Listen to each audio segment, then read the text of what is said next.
Thank you, Kalpesh, for joining us. Really appreciate the time. Thank you, Ram. Thank you for inviting me. As I was mentioning earlier, this is a topic which is very, very close to my heart because when you start coaching, you're all about what's happening in the session itself. And here you want to talk about what happens in between sessions. So I'm curious about how you arrived at this. What's your experience and learnings? Sure. Akshay and you sent me a request, an invitation actually, to be a part of a conversation like this. I think I was humbled and thank you for having me here. And the second thing which I was thinking on what should I bring to table and how should the conversation flow. And honestly, in my assessment, I knew I'm not a person who can talk about a coaching methodology or somebody who can talk about this competencies. And I'm speaking to somebody who's very senior and very accomplished person who knows about the entire coaching realm, if I may say. The thought was, I said, what is it that I can bring best, or what is it that I work with, or with the leaders that I work with? And that's where the whole element of the experience.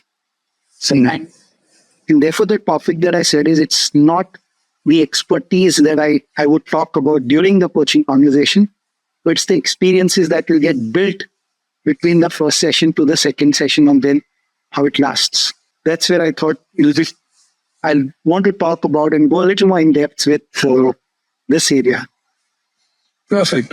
So why don't you start off with just an example, right? And you had been mentioning that in terms of this experience in between sessions. So it'll be good to hear some practical. How do you create these experiences? What does it mean for a coachee? Sure. See, now one is it's a very logical and a rational side of the brain if you talk about where this is what happened, or this is the insight, oh, this is how I need to do. So, coaching conversations, we talk about coming up with an action plan and the CTA that you would want to give to the person, of call to action. And sorry, I spoke the marketing language. Or you want to give out an action plan and then where they put that on schedule. What, from tomorrow onwards, I will do this. This is how I'll exercise. 99% of them fail. My experience. I'm not generalizing for others. I'm saying with my coaches, 99% of that fail. Why? Because you're pushing yourself and forcing yourself to adopt to a behavior which you understood logically that, oh yeah, you know what? My health is my priority, or I should be behaving a certain way with my team because I want to get the work done and because the competency of a leader is to trust and respect people. But all that operates from a should domain, always brings pressure. I rather a beautiful session called the Should Detox. Okay. Set of people that I coach, the 29 of them, and I did a common session with all of them. Look at the impact. Cybersecurity head, works in US, has been with the company for a long, long time, heads the department, and has had a rift with her boss for about 2 years. I was always right, and I always gave this to him, and he never agreed. And after 2 years, now they are coming up with something like this, and now they are understanding my value. So the conversation began when we started the coaching. During the coaching, one of the things I said, don't even try and see if you want to by heart all the philosophies and coaching practices and different frameworks. No, nothing. I don't come with anything apart from SimplyCoach. That's the place where we'll keep our notes. We will track on what worked and what did not work. Suddenly one day she comes and she says, but we have something important to share. So, okay. And this is after about 8th or 9th conversation. You know what happened last week? Simply, I had a review meeting with my boss, and for the first time in 2 years, I think I was able to get where he was coming from. And I was very consciously present to how would I be occurring to him when he was conversing with me or when he was giving me those words. And when I altered that, when I was present and just had an open conversation, we had an amazing conversation and a complete different level of vision that we are planning for our unit. Now I have drawn an accountability system with him. Then I've replicated that for my team, where suddenly things have started falling in line with no special effort. Now, I never spoke to her about accountability. The conversation was about where she feels overwhelmed and where she feels not being respected enough. And the whole conversation was around that. So we never even went into reflecting what does the force mean for you, how important is the task for you, what comes in your way. We never even spoke about that. And that is what I say the experience where you're not consciously making an effort to go there and say, oh, you know what, this is what I got as an insight in my coaching. This is what I behave. So now I want to work there. No, because that you're still involving a logical, rational way. When I say experience, most of the people that I've worked with, and now I'll probably share that link with you. I have about 45 long video conversations that I've had with Sito, which is like the coaching experience videos. And spoken that it just happens. They don't have to think or work from there. And that is why I call experience. That it's the experience in that moment. So you're not thinking about, I'm going to work like this, I'm going to talk like this. No, it happens. And for me, when it happens that naturally, that, like so simple, right? One of the very senior leaders comes along and tells me, Kalpesh, 25 years in the marriage, the first time I sent a message of sorry to my wife. Now, that's not something I've coached. That's not something that we've even gone into. So it's not what is being set as a logical goal. You don't have actions for it. You are not talking about it. But the sheer experience of being coached brings about transformation in areas which are meaningful for them. Yes. Okay. How do you explain that? How do you explain how that happens, creating that kind of impact? Do I have the liberty of actually doing a small but 2 to 5 minute experience sharing with you there? Of course. We started the recording. Mm-hmm. Suddenly the network was off. Yeah. What are the first thoughts that come to you? Oh, something has gone wrong. I need to troubleshoot this. If it doesn't work, maybe we need to reschedule. Let me give Kalpesh a call. How do I find his number? All of that. First thoughts. Beautiful. Now, just as an observation, and you think right or wrong, I'm just sharing an observation. If you start getting present, what is in the day, and this is from my personal experience with my people I work with, in a day, consciously, if you start catching yourself, you would observe that you use the word should at least 17 to 20 times for yourself. I should be on time. I'm not talking good up. I should be on time. I should go for my walk. I should read this 2 pages of book. Now, one is, you've promised something, you have certain tasks on hand and you do that. Fair, respected. When that conversation of I should happens, do you think that does? Yes, it puts a little bit of pressure. There you. What I talk about is talking about moving out of pressure and working on the presence. The minute you start just catching yourself, I should. So, for example, this afternoon I had a conversation with one of the directors, and she's like, no, I should speak to my team like this, or I should read 2 pages of a book every day. And her complaint was, Kalpesh, I'm not disciplined enough. So I said, got it. I said, so what feeling do you go with? What experience do you go with when you go to the bed? It's like, go to the bed at 10 and I'm like, shit, I didn't do this today again. I was supposed to, I can't even read 2 pages a day. What is the experience with which you went to sleep? Guilt, shame, not good enough. And I invited her to play this game. Today, when you at 10 o'clock and say you've not read your 2 pages of the book, will it be possible for you to operate from, I choose not to read the 2 pages of the book today? I think if you say that, what's the experience? The experiencing of relaxation. Yeah, I choose not. It's your ownership. It's a decision that I made. I chose. So I said, if your mind says no, I should read the book or I choose to read the book, then get up, sacrifice your sleep for 10 minutes, go and read. You choose to do it or you choose not to do it. But it's your choice. Very simple example, when comes in the conversation, yourself, every time you say a should, we have coaches, right? So we're working the energy and how it goes. That word should, it constantly create pressure. And think about it, if 17 to 20 times I'm creating the pressure on my shoulders in a day, how many of us will really be energetic and, you know, alive by the end of the day. You'll be exhausted. Instead, at every moment, I say, okay, I choose to do this. I choose not to do this. Or I choose to do this tomorrow. Park it. Or I choose not to do this at all and communicate about it. But the minute you start operating from the realm of I should, there's pressure. You operate from the realm of I choose, it's also freedom. You make a choice. Now, Kalpesh, let's pretend for a minute that this is a coaching session, and I understood this. The coaching session gets over, I go away.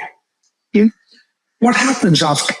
How does my experience of what I did within the session get carried over during the next 2 to 3 weeks before we meet again? Because all I leave you with is just keep catching the number of times you use the word should. Nothing else. And does that itself lead to all of this kind of experiences where it is not the stated goal, but something else comes up? So what happens is, Ram, and these are again some live. So one of the things I invite people I work with is, at the end of the day, write down 3 things that you want to acknowledge yourself for. That's it.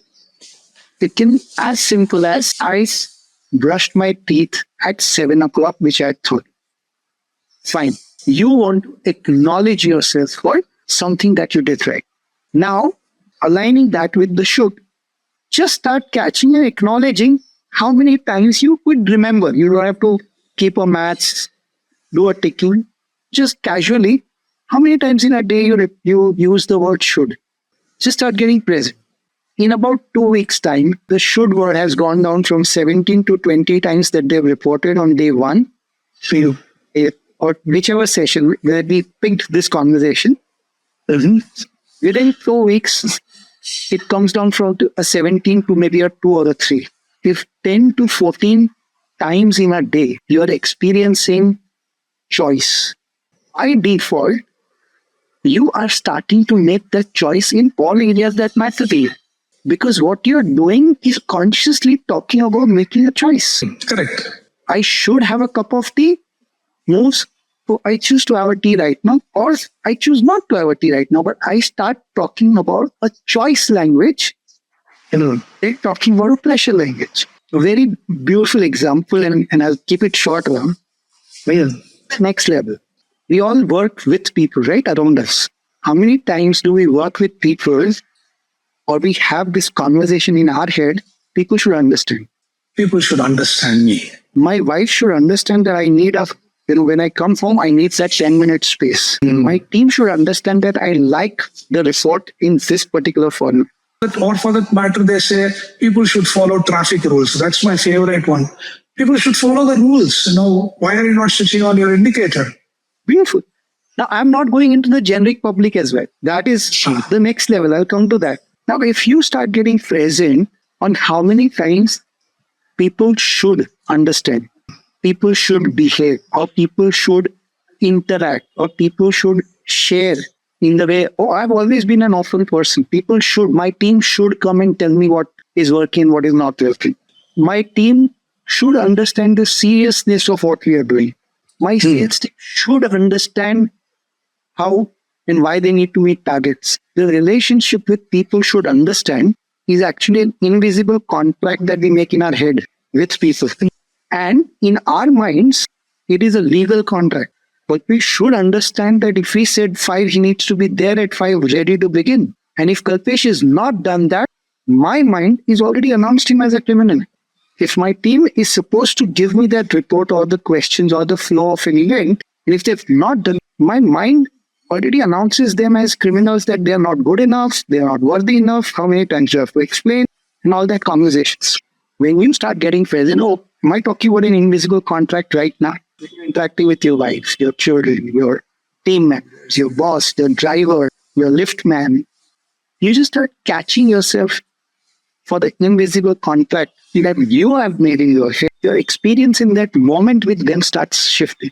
Now, I'm sure if you go back home, you'll not forget the invisible contract. Yes, definitely.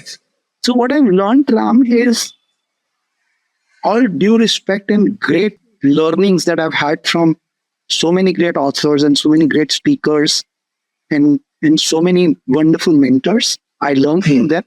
I'm just trying to bring it to a very simplistic level that it can start shifting that experience in the way of it.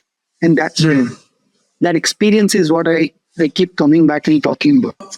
Shifting a little bit of gears here, Kalpesh. How have you used technology to, enhance this experience or deliver this experience? Talk a little bit about that, please. I'll give you a complete before and after for this. I managed the coaching contracts or the conversations by first doing a lot of notes in it and sending that email, scheduling that either through the Calendly or trying to manage that through WhatsApp, take a time, trouble, fix the slots. The worst was that when I would go back to that meeting, for me, either I had to keep a notepad and ensure that all the notes are together, or for them, my biggest worry always was that we don't use WhatsApp now as a luxury or as a conscious tool. Our emails are a default tool where the OTPs will also come and some boss emails will also come and some reports will also come. And in that, if Kalpesh's email is also coming, which is like a coaching conversation, I have either lost the essence of that message or I've read through, but I've not soaked it. I've not given that time. It's one of those emails that I need to complete. Or one of the WhatsApp messages that I need to go, because if I've given a nudge or if I've asked them to reflect on something or shared something that they need to do, it was a bit of a struggle. Interesting. Them in that essence or the experience that I talk about. SimplyCoach, I think, was a blessing to me. I think this is my 4th year running with SimplyCoach. It helped me completely keep this intact. So now once a person is onboarded from a complete coaching perspective, the trainings and the other assignments, I do it outside. But if there is a pure coaching relationship, bring them to SimplyCoach the first day, get the scheduling, and then we stop using emails and WhatsApp and Calendly for us. Wow. This is a very Not message. If you need to message me something, go on SimplyCoach, because I will respect and I will remember, because SimplyCoach is a tool that I'm responsible to respond to. WhatsApp, I get 238 messages a day. I may lose your message.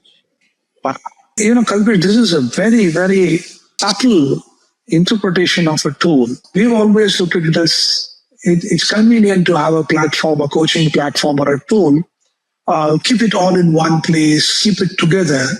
But the way you have nuanced it, for me personally, it's a sacred space.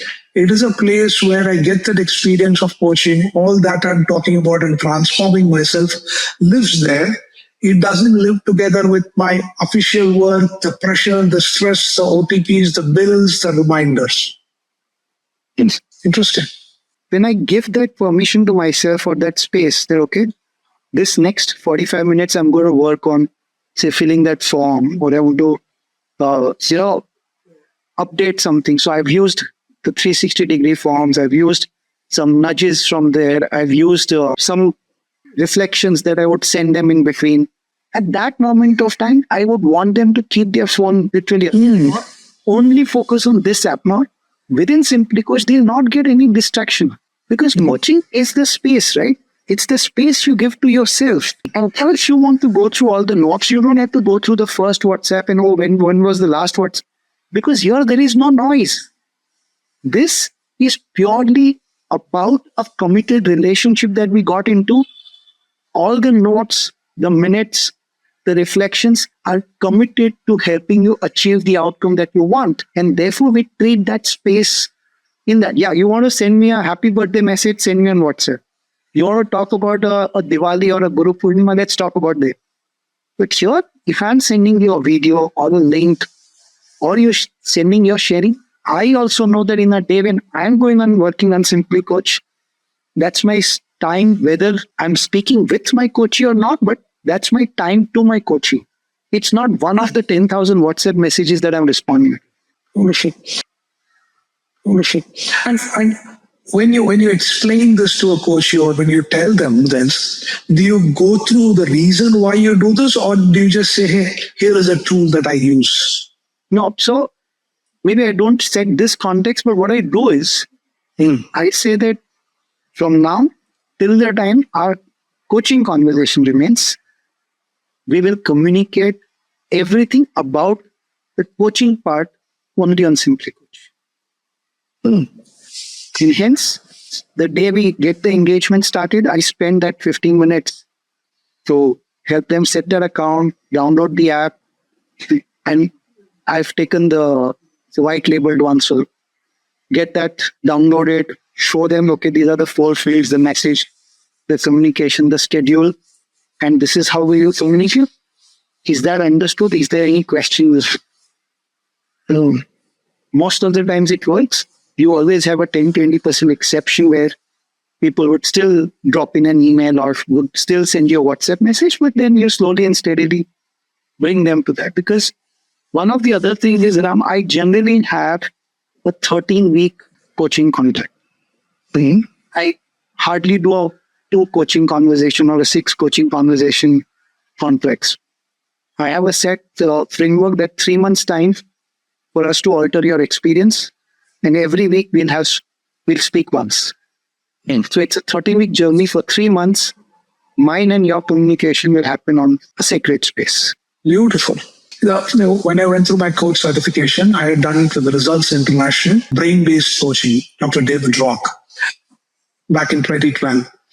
And one of the things was about when you enter a conversation is what is called as clearing the space. And you clear the physical space of any distractions, devices, silencer also. And you also clear the mental space. You would say, I'm going to set this aside. I've got a deadline coming up, or I need to plan my kid's birthday.